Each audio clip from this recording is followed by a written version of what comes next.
Hello everybody, my name's Roy and I've got a friend of ours from Germany. His name's Harald Brems, and Harold and I are both targeted individual, and Harold is doing his best working for Ecuador and another company which Harold sent it to me but I've forgotten. The name is Schutzschild in German. It's Schutzschild in English. It's like a protecting shield. It would be a protecting shield in English, and it's an association for targeted individuals, people who are harassed or who are tortured with mind control or electronic, so to say, electronic torture, or some say electronic harassment, some say gangstalking, all this stuff, cyber crimes. All this stuff together, let's call it mind control. I say mind control. And there are also, like everywhere, there are also in Germany are a lot of people involved in this crimes, or not involved. They are concerned from these crimes because they are victims, of course. They are not perpetrators, and many people do suffer a lot, and they don't know how to get out of this shit, out of this game. And last year we founded this association in Germany. But my work for targeted individuals and as a targeted individual is much longer, because I'm concerned now since 20 years. I'm a targeted individual since 20 years now. It started in the year 2002. So this year is 20 years TI. But it's not a it's not a good thing to be a TI for so long. Yeah, and this is what we do now. We are trying to raise awareness. We write a lot to politicians. We write to the media, to alternative media. Also, we have meetings, Zoom calls, Zoom meetings, like we have now every 2 weeks. We have a big Zoom meeting in Germany. Big, not so many people. It's you cannot. It's not like maybe in the US, when the US groups are doing meetings, they have maybe hundreds of people in the meeting, like PACTs or some organizations. If they have meetings, there are a lot more people inside of these meetings. But we have these meetings every second week, and I think the people are very glad that they can come and can talk about their problems. Because they have nobody else who they can talk about these issues. Because if you talk to a normal person, if you talk to your friends or your family, usually they call you mad. They think, okay, he's crazy, And so it's very important for the people to talk about, because it gives them. It lowers the pain. I would say it lowers the pain if you can share the pain with somebody else. If you can share your story with somebody else, it's easier to cope. Yeah, and you also do a lot of Zoom calls. As I saw. I've been doing a chat show on Sunday night for about a year now. And maybe longer. We've been doing it every Sunday night, and we used to get about 30 people in, and the reason I started doing it on Zoom was because on the radio anybody can phone up with a load of bullshit, but when you're face to face, or if you've got the guts to go face to face, the chances are that you're going to be more real, that you're not going to infiltrate a targeted meeting and actually show your face. Or that was my way of thinking anyway. But I think that they've been a great success, to be honest, Harold, because a lot of them have made friends, and they've got a lot of connections throughout the world now. So to me, it's been a win-win situation. Yeah, I think it's very important to make connections, because most of the TIs are very alone. They go through their lives very alone. They are isolated from their families, from their friends. Many of them lost their jobs, lost everything, and they are completely alone. And it's very important to find people who share, who help you. Maybe, you can talk about your problems. you can organize, because it's important to organize, because if you want to solve these problems, we can only do it together. Yeah, it's not possible to get out of this if you are alone, in my opinion. Yeah. Well, we have to be united in some way.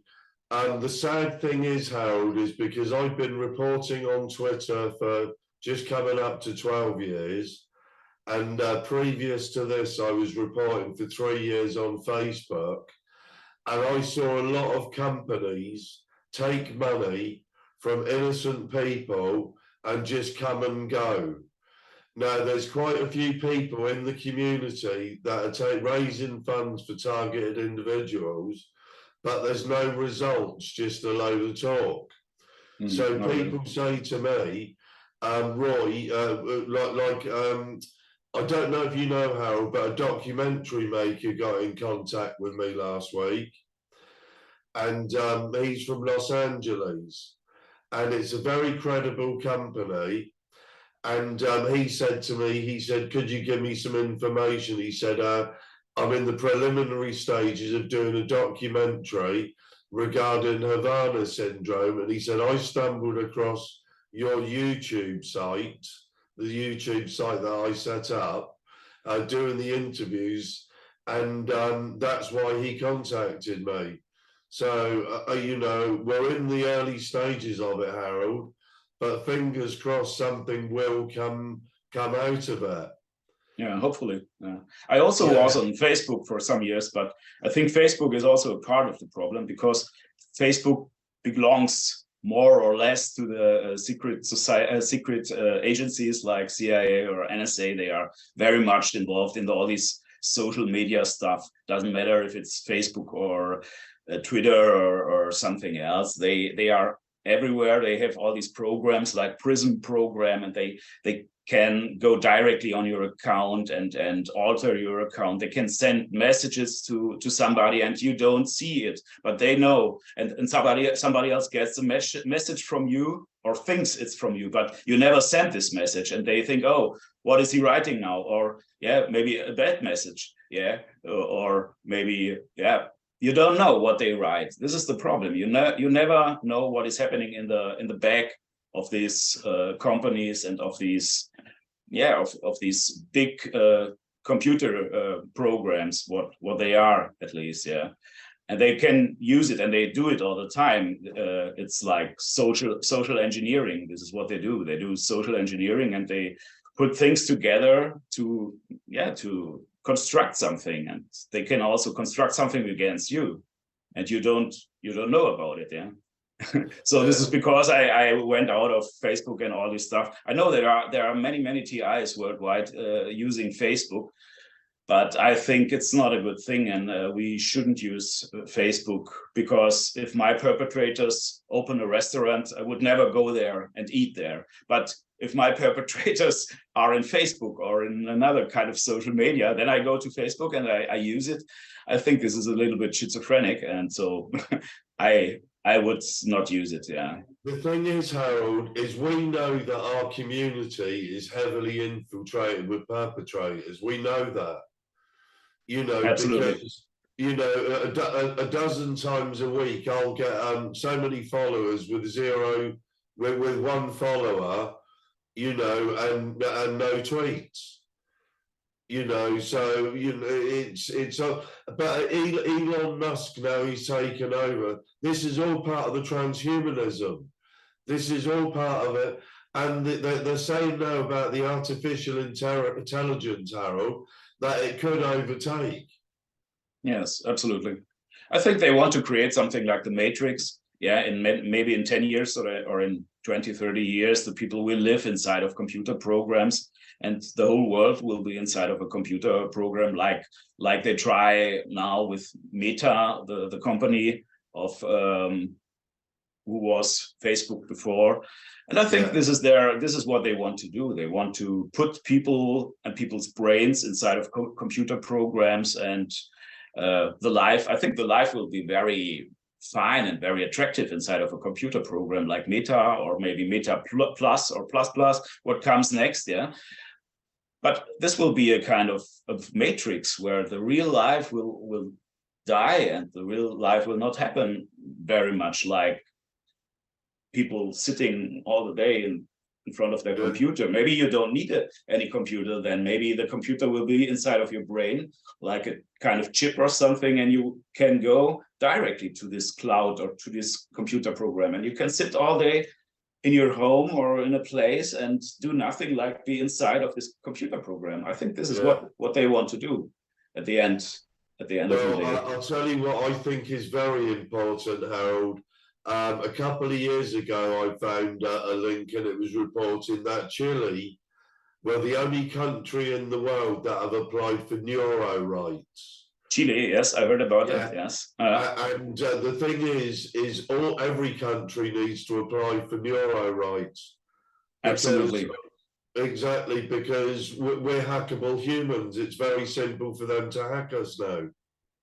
Yeah, we thought about to create a worldwide campaign to ask countries to do the same thing that Chile has done before. Yeah, to protect neuro rights, and to put this in a law, because we need a law that protects human neuro rights. Yeah, because the neuro rights are very much attackable and will be much more in the future through this kind of technology, and so we need laws that protect us from these attacks. From these attacks on our neurons. Sorry, Harold. We also need to find a way to prove that we're on the program, and we need to know whether they're using our DNA, whether we're implanted, whether they're using some sort of coding. We need to find the truth regarding that as well, because nobody really knows. Yes, we know a little bit. We don't know everything, but we know some things. I think I know how they attack the most people. I think it's done by cell phone towers. This is the biggest part. The cell phone towers and also satellites. They do it with these special antennas, like phased array antennas. They are everywhere. A cell phone antenna is nothing more like a phased array antenna, and these kind of antennas are also built in satellites, and it's not very complicated to attack somebody from the orbit or from such an antenna that is maybe near to your house. If you have this technique, and they have it, they can attack you all around the world. And this is what they have done in my case. I was in Chile and I got attacked. In Peru, not Chile. I was in Peru for holidays. It was 4 years ago now, and they also attacked me in Peru. They attacked me in Portugal. Everywhere where I was, it was no problem for them to find me, to attack me. Doesn't matter if I was on the beach, doesn't matter if I was in the hotel or something. Yeah, I think one time I was deep inside of the Amazonas, and there I didn't see any attacks there. But then I came nearby a cell phone tower, and then the attacks started again. I got headaches and so on, and problems with sleep. They woke me up in the night, and so the same problems that I have here. And then I think this was affected by the cell phone tower. Yeah. My personal belief is the satellites and the cell towers are handing off to each other. Yes. And the reason that I say this is because I went on a cruise 2 years ago to Australia and New Zealand, and I was still being attacked at sea. My friend Craig LaForest, who lives in Australia, he was put on the program by James Cameron, who made the Avatar movie. I know Craig, yes. Craig LaForest, yes. Yeah, I know him, yes. Yeah, and I met Craig. I went to see him when I was in Australia. And I spoke to him yesterday, I had a message from him, and he's still getting attacked at sea as well. You know, he's on a ship at the moment. So that has to be satellite based. So yes. They're handing off the land to the satellite and vice versa. Yeah, also people told me they went into a mine under the earth, under the ground, maybe 100 meters or something. And these were people that had voice to skull, all these voices in their head, and they still had these voices, even if they have been under the ground, so many meters under the ground, and still there were these voices, and they had no signal on their cell phone, nothing. They couldn't talk with their cell phone, but they still had their voices.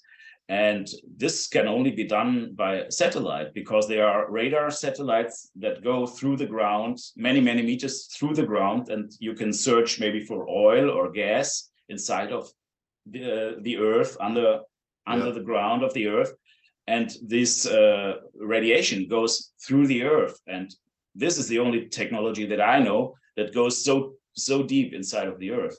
Yeah, and I'm sure they do it by satellite. Yeah, even these people that have voice to skull technology, I think they are attacked by satellites. Yeah, and I've also heard. Sorry. Yeah, I've also heard from people that have been in the desert somewhere, no cell phone towers anywhere, nothing around, no town, no house, no nothing. And even there, they had these attacks, these kind of attacks. So how can it be done? The only technology that we know that can reach you everywhere on the world, that is a satellite, satellite technology. Yeah. Well, you said you've been on the program 20 years, Harold. Yes. And what happened in the beginning for you? Well, in the beginning, I was organizing a demonstration in South Germany in a town named Singen. This is the name of the town, and I lived nearby this town. And at that time, I lived in this town, and I organized a demonstration in Singen, and it was a mixture between music demonstration, like Love Parade in Berlin or something, but very small, and also a political demonstration for freedom in Israel and Palestine. And it was it was a demonstration that got critics against Israel and against Israeli politics, against Palestine. And then during these organizations, I recognized that people were behind me, following me through the town. When I was distributing flyers, they followed me through the town. Then I saw that people were inside of my home when I was not at home. I came home and I saw, okay, some of the flyers were missing, things were moved around, stuff like that. This happened sometimes. Then the first, then there were technical things, like my computer behaved very strange, did strange things. I had telephone calls, and when I took up the phone, nobody was there, or strange noises on the phone, stuff like that. Then someday they started driving by my house and doing their horn on the car. And in the beginning, I thought, okay, this is a coincidence. There were just some colleagues or friends greeting each other, on the street. But then I saw this was every day, and it was every day on the same time. Somebody passed my house, did his horn. And then after a while, it was not only passing my house, it was in the town, it was on different places. It was when I walked my dog, and sometimes it was 3 times during the day, 4 times during the day, 5, 6 times during the day, doesn't matter. Every time, cars. Sometimes the people also had a smile on their face, or sometimes they drove very, very slow and made hello. But I didn't know these people. Different, totally strangers to me. They have been totally strange to me. I didn't know anybody. And also when I went to the town, there were people grinding at me, saying some provocative stuff, in the train, everywhere in the town. And this was the beginning of stalking, where I got stalked, and they showed me that we take a look at you, and we know always where you are. It doesn't matter if you are in the town, if you are in the train, if you go to work, if you go to the radio station, because in that time I started, there was a radio station in Switzerland, there still is a small radio station, and I had a radio show there, and I went there once a week. And of course, every time I went to the radio station, they stalked me on the way. And it was nearly every day. It wasn't not nearly, it was every day. There was every day strange stuff, going to work, coming home from work. Then sitting at home, my TV went off, then went on again without doing anything.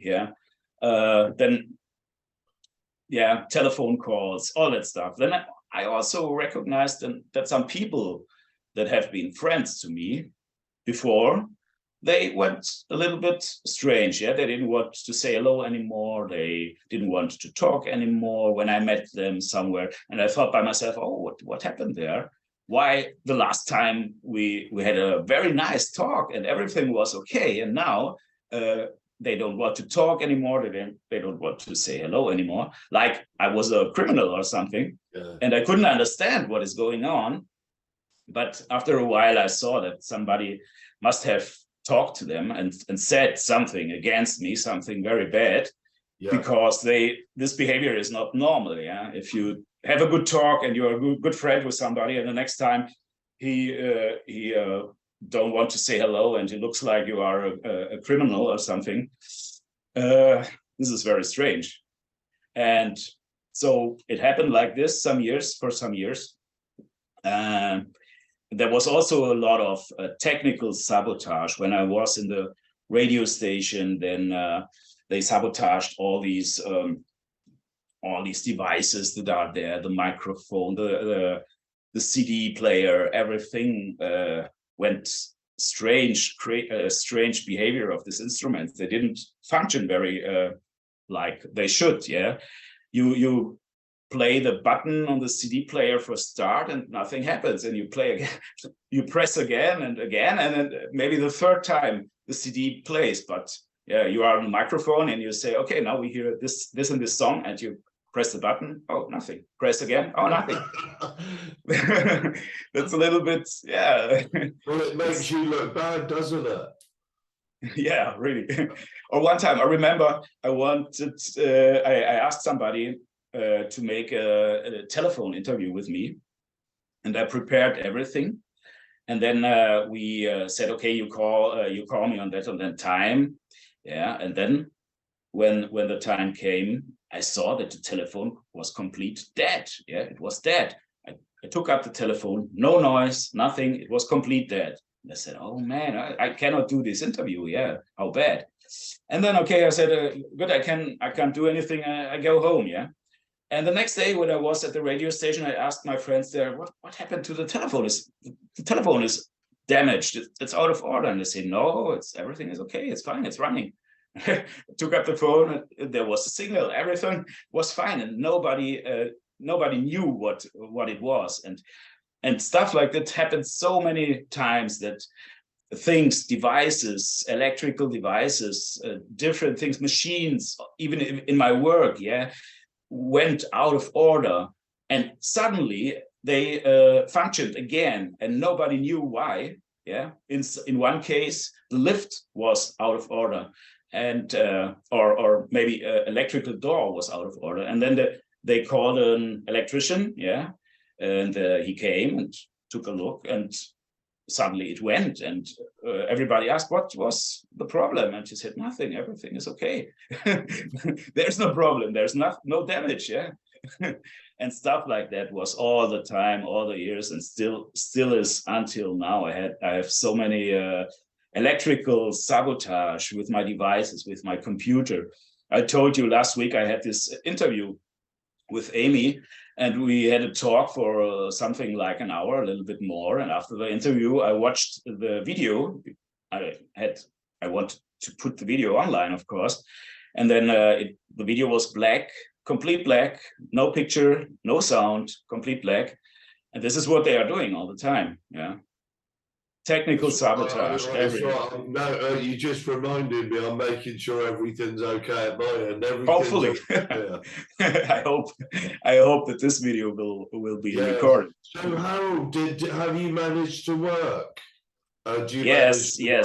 yes, I can work, but it's very hard sometimes because I have also a lot of sleep deprivation. I cannot sleep very much till during the night, and I wake up sometimes at night. Sometimes I wake only one time at night and can sleep in again. These are my good nights, yeah. But I have many nights where I wake up first time at 3 o'clock or at 3:30 or 4 o'clock, and then I sleep in a little bit, then I wake up again, move around, sleep in a little bit, wake up again, move around. And yeah, wake up maybe every hour one time or every second hour one time. And then in the morning, I'm very, very tired, of course, because I didn't went to this deep sleep patterns, this deep sleep phase. And this is very important. Yeah, if you want to recover during the night, you need these deep sleep patterns. And if you don't get into this into this phase of deep sleep, you are not really recovered in the morning. You are very tired. And this is what they are doing very, very much. And all the time, it started, the electrical torture for me. In the beginning, it was a lot of gangstalking. It was sabotage, people coming in my house and so on. But in 2008, the electronic torture really started because I was in hospital for some days. I had this operation in my nose. There was I don't know how to say, there was a part of my nose that they operated, yeah. And then I came home after that, and I couldn't sleep. I was up, like I told you, I woke up every night, every hour, one time. And then there was pain inside of my face. There was pain in my body. There were stings like, not like a bee, but a little bit. It's like a little bit like an insect sting, or like you put a needle or something, and pressure, and also this, I couldn't sleep. I slept maybe 4 hours during the night, and then went to work in the morning, and I was very, very tired. But I made it. Yeah, finally I fight it, or I don't know how to say, but in the beginning I had one job that I quit because that was when the stalking was very, very strong, and in the beginning you don't know what this is. There are people following you, and of course you are afraid because of the situation. You don't know what it is. And then I quit that job. This was in 2004, I think, 2004. Yeah, that was that one time that I quit my job because of the gangstalking. But I never did it again. And during the next years, when I had jobs, I worked even if I couldn't sleep. Yeah, and then after the years, the pain or the physical torture got a little bit less, but I think the psychological torture increased because I don't have so much pain now in the last years. That everything that reduced, but I have, like I told, sleep deprivation. I also have this kind of forced thoughts. I would say forced thoughts that sometimes you have to think on different things, and you cannot get this thing out of your head. I can explain, like maybe you are stalked in one situation. You are on the street and you are stalked by a gang stalker, and then you come home and you have to think again and again and again all the time. You think about this situation, and this is forced thinking, or they can put emotions in you, forced emotions like fear, like anger, something like that, sadness, maybe depression. And this is what I have now much more. Yeah, I don't would say I'm depressed, but sometimes I have some days when I'm very down, and so it's like a depressed phase, I would say. Yeah, and this is what they do now to me very much. Yeah, and I have also smear campaigns. People, they tell people things about me, and like I told you, a situation, there are some people on the street and you talk to them, and they are very friendly for a while, and after a while you see a change. They want to say hello again, or they don't even want to talk with you without a cause. There was no there was nothing between me and them. There was no argument or something else. So No. of course somebody came to them, somebody talked about me, said, oh, take care of this guy, he's very dangerous, don't talk to him. I don't know, but something like that. I know that I know many people, they even special if you are a man, they want to put rumors on you that you are pedophile or so. I know some cases. That's I know some cases. they do. I know some cases in Germany where they tried to put this on people, on TIs, that they are pedophiles, and of course this is a very bad situation. If somebody thinks that you're a pedophile, you can imagine, you are down, you are nothing, for them, But you never know who it is. You never know who said that. In the most cases, you don't know it. It's all behind. It's all hidden, and you don't know. You only see the results. You only see as well. They're all protected, and they're allowed to talk whatever bullshit they want, and they're untouchable. Yes, of course. They are protected by the police also, I would say, and by all the system. Of course, not the whole police is corrupt, but in some points, in some important places in the police, they have their people there. And so if you have people in the important places, in the key places, you can control the whole system. You can, you know what I mean? It's 100%. You can control the whole organization if you have the people in right places. Do you have friends? Do you have friends or family, Harold, that believe you? Yes.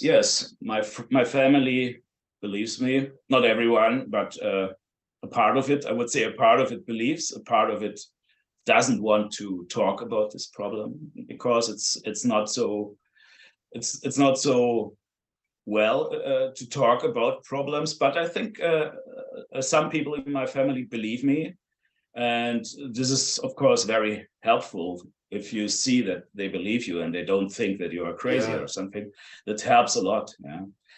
And I've lost many friends, especially my old friends, but I would say I found also new friends inside of the TI community. I found some good people that are very helpful, very friendly, very warm, and this is important. Of course. I think I understand that it's hard to believe these problems, but it's only hard if you don't know the facts, if you don't know the science. If you know about the science, and if you go inside this topic, and if you read things, if you read books that are concerned with this topic, you can understand, because there is so much in the internet. There are books, there are interviews. Also, what we saw in the last years with havanasyndrome. I think we are now at the point where it is much more easier to understand, because some years ago there have been only some books and some websites, and if you tell somebody that, okay, I have this book, I have this website, they say, okay, you are a conspiracy theorist or something like that. Exactly.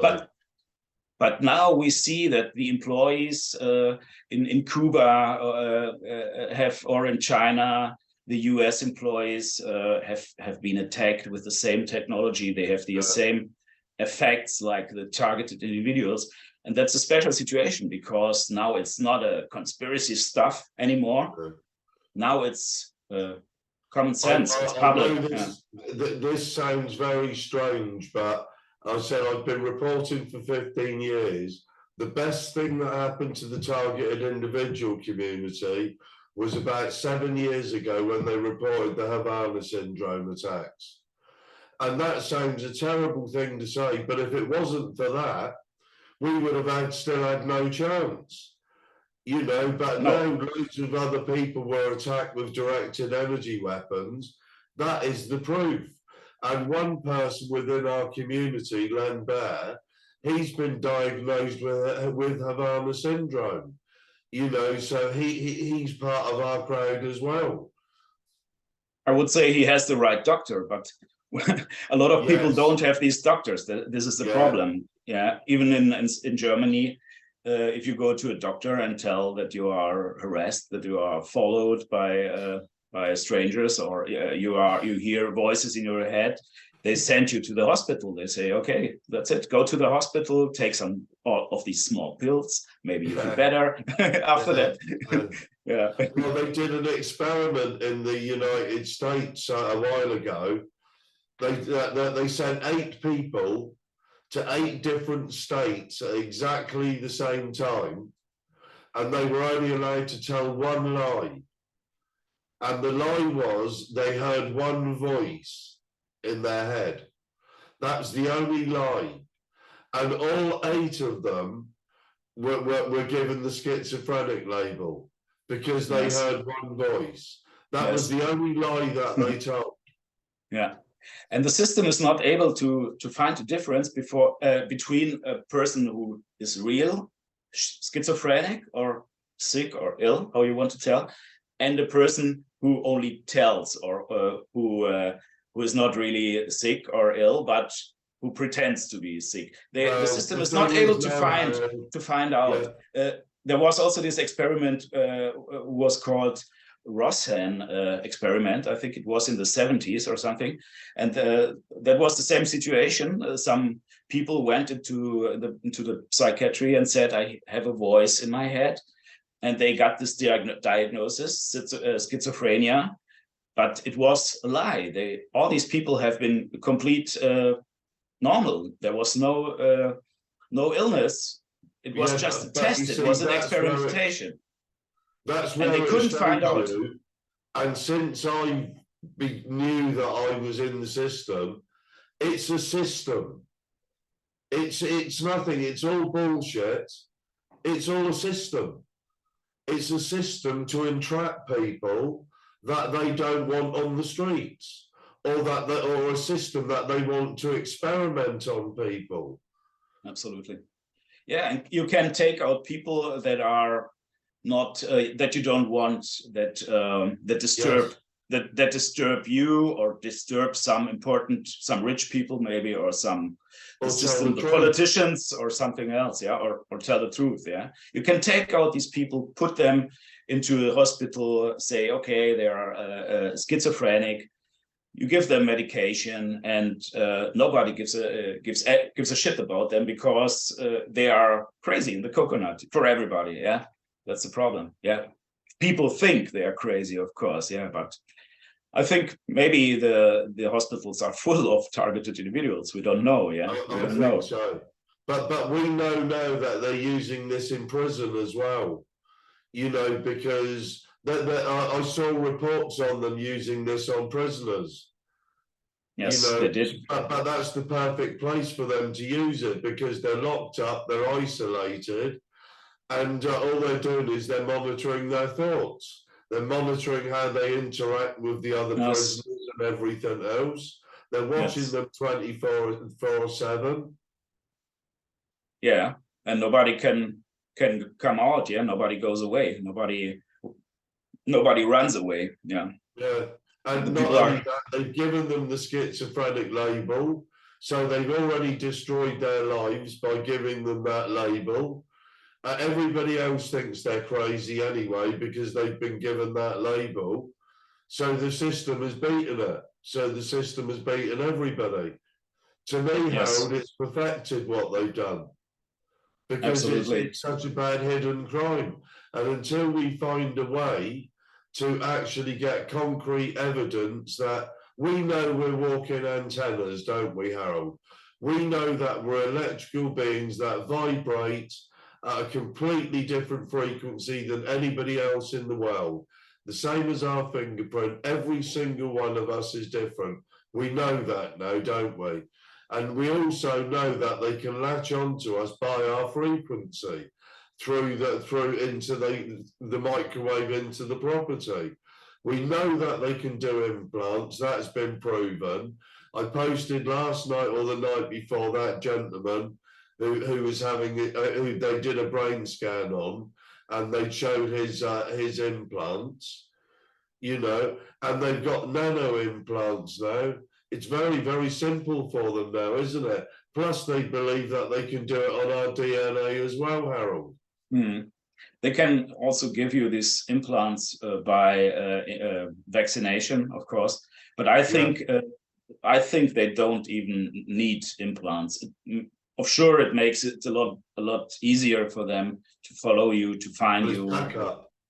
But I think the technique is as far developed that they don't need any implants anymore. And this is also what Barry Trower said: implants is old technology. Yes. Yeah, they can find you. They can do the same without implants. What they did before with implants.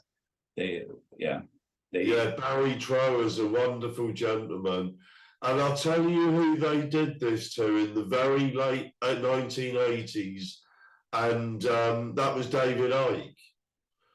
Because David Icke, I remember the whole country was saying David Icke's gone mad. Because what happened was he started proclaiming that he was the son of God. Well, some of his theories are still very strange. But you see, I can relate to him because this is what they did to me, what they did to him.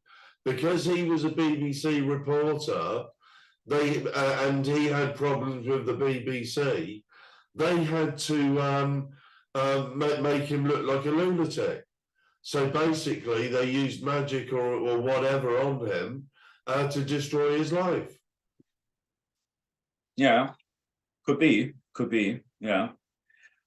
Well, I think some of the stuff that he says makes a lot of sense, and he also talks about mind control and stuff.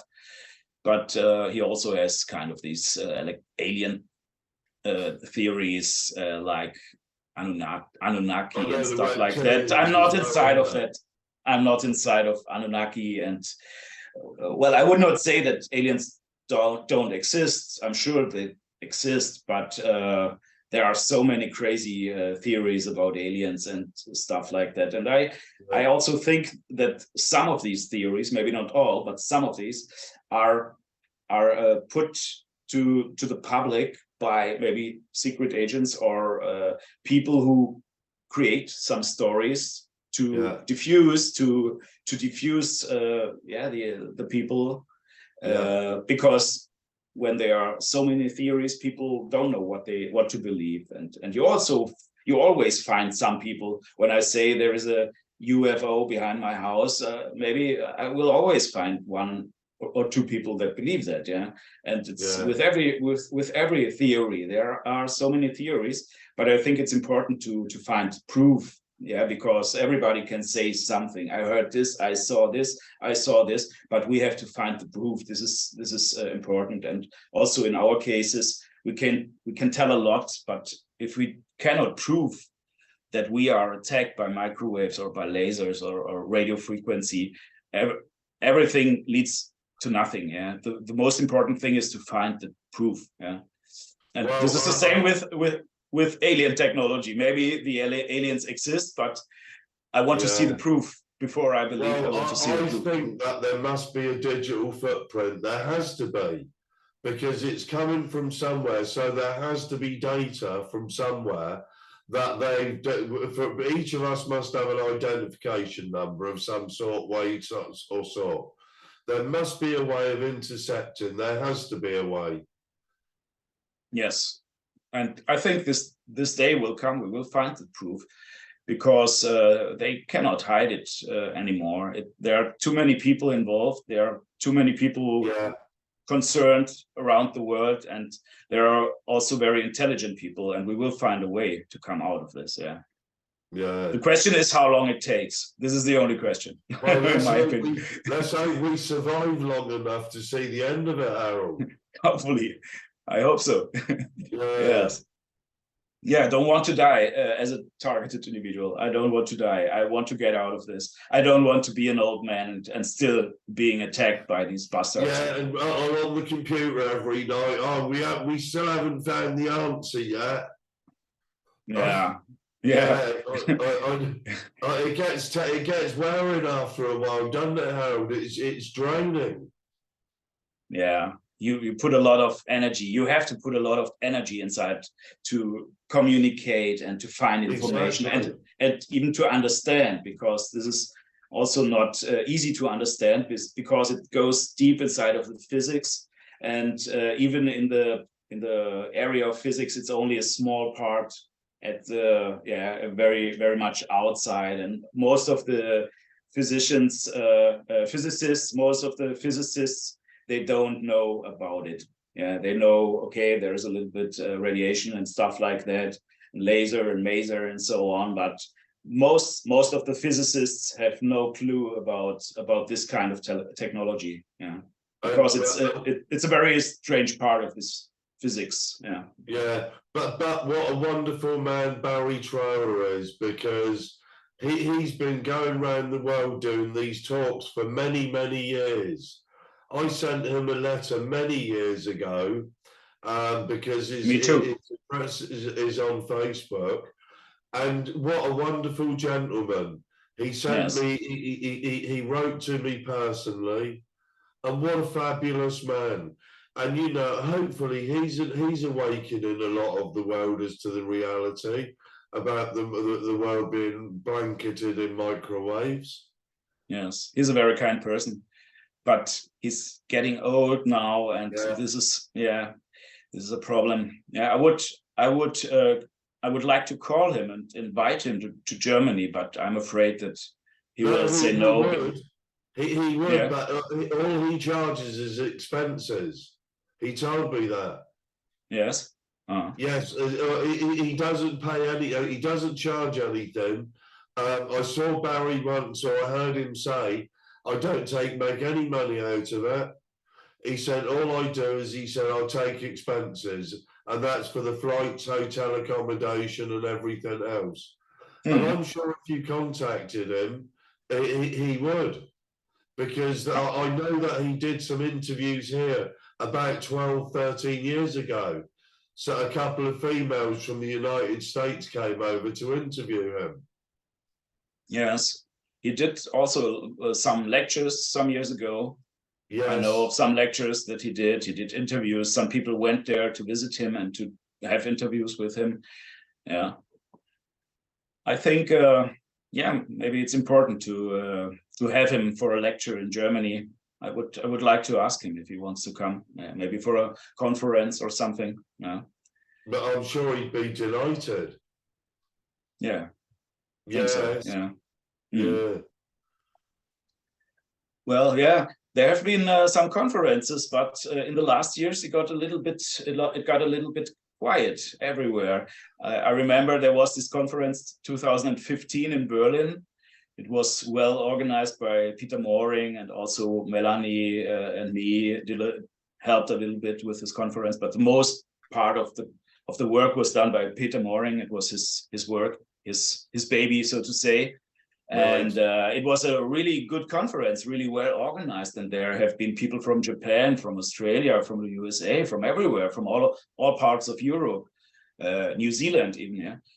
But after that, it got a little bit quiet, and there was no international conference anymore. Maybe there have been some in the US that I don't know, but yeah, well, they had the one in 2017 at the White House that Dr. Matthew Aaron, he was speaking at. He came on our talk show on Sunday night about a year ago, and he was talking to us for a couple of hours, because I believe that they've given him a reprieve on the program now, like they do a lot of people.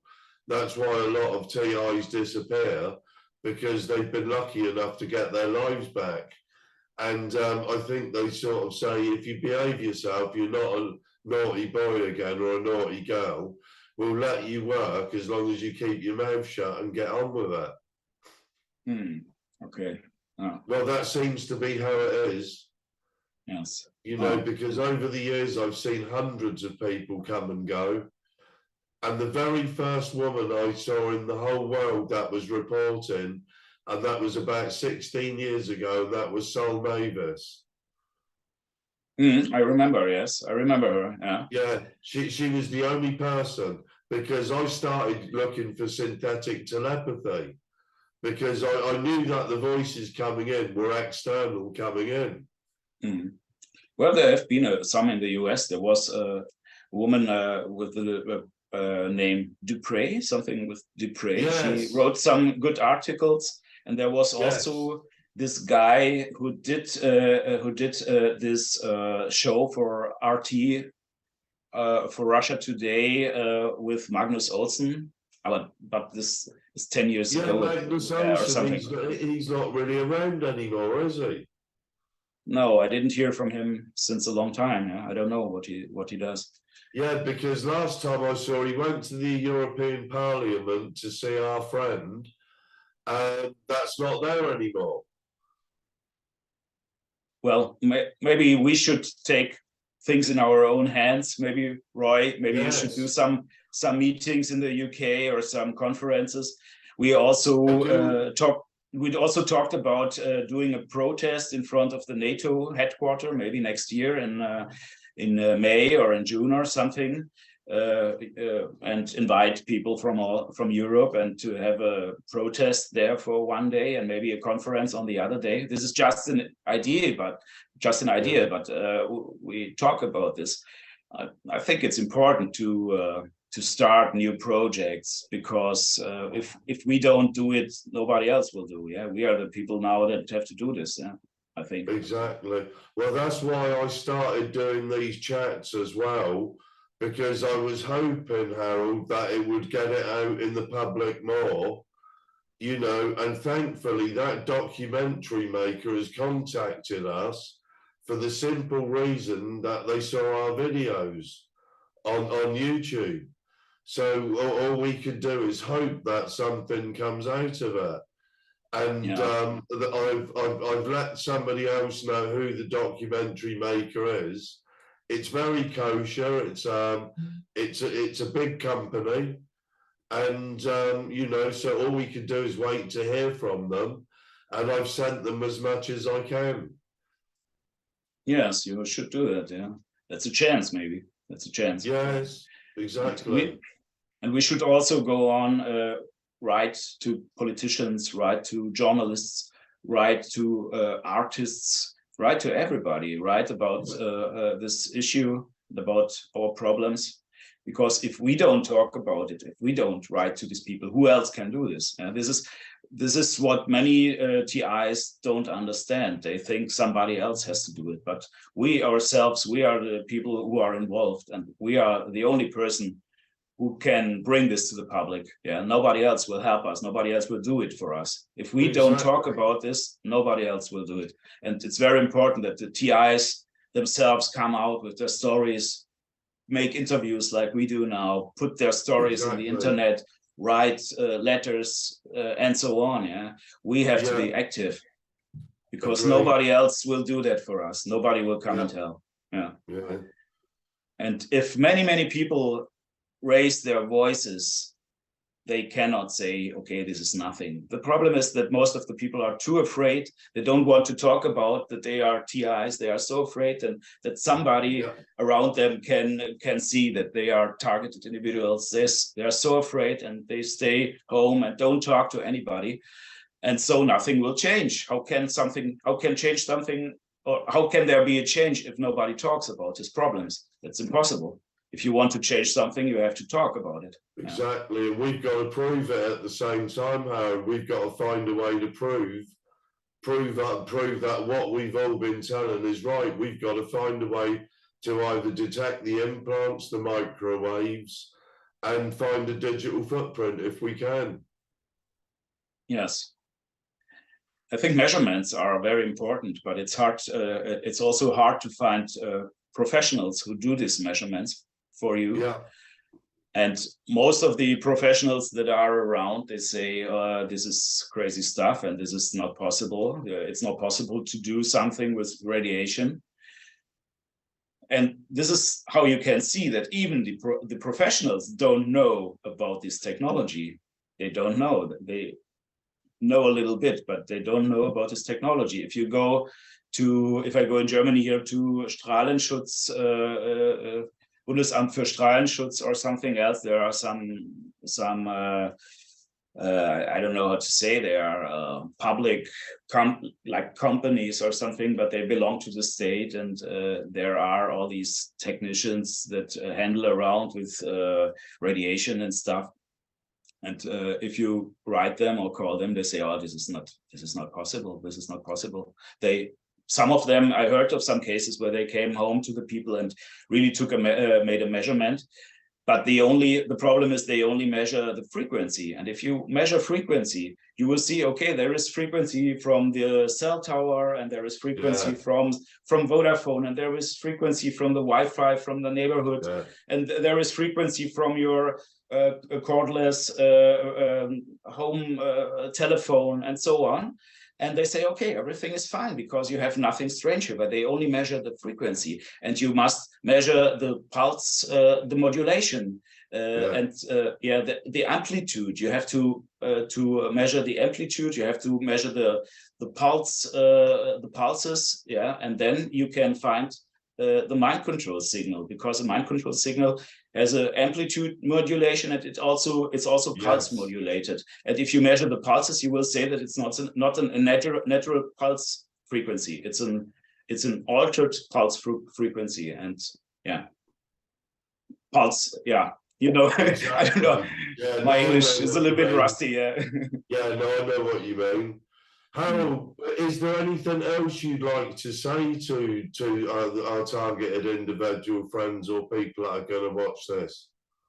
Well, I think it's very important to come out with your stories for everybody. Do interviews, write letters to politicians, write letters to media, to artists, write letters to everybody, and talk about your problems. And also, it's important to support all these TI associations, these communities that exist nearly everywhere. There are so many associations in the US, in Europe, and also in South America. There are rising up associations almost everywhere. And I think it's important to come together, to organize and speak out. That's the important thing. We have to speak out about our problems. And if we don't do that, nobody will help us. And I myself, I don't want to die as a TI. I want to get out of this problem. I want to be free someday again. I'm now 20 years a TI, and that's enough. This is really enough. I want to be a free man one day. So this is all I can say. Raise your voices and speak out, and speak about your problems, and come out and tell that you are a TI, tell that you are tortured by frequencies, by microwaves, by radio frequencies, and so on. And never give up. That's all I can say. So much. I want to say thanks ever so much, Harold. Harald Brems from Germany, and it's been an absolute pleasure to meet you. We've met before, but thanks for agreeing to come and do a chat, and hopefully we'll get the word out further afield. And between us, Harold, we'll get these evil programs shut down one way or another, and be able to help other people along the way as we go. Thank you for the chance to be here in your show, in your Zoom meeting, and thank you for your help. Absolutely, for everything. Pleasure, Harold. No, thank you for everything that you're doing with Ecuador and everything else. And what was the name of the other one? Of what? Ecuador, the other one. And the other one was Schutzschild. Schutzschild is a little bit complicated for English people to. Well, I'll tell you what, when I put the video up, I'll ask you, and I'll put that in the links of the video. Yes, you can do that. It's Schutzschild. It's like protecting shield in English. In German, it's Schutzschild. Yeah. Right. Okay. I give you the link. I will send you the link. Yes. Okay. Thanks ever so much, Harold. Thank you. Thank you. God bless you. Thanks, Harold. Yeah. Have a good day. Yeah. See you. Bye-bye. Bye.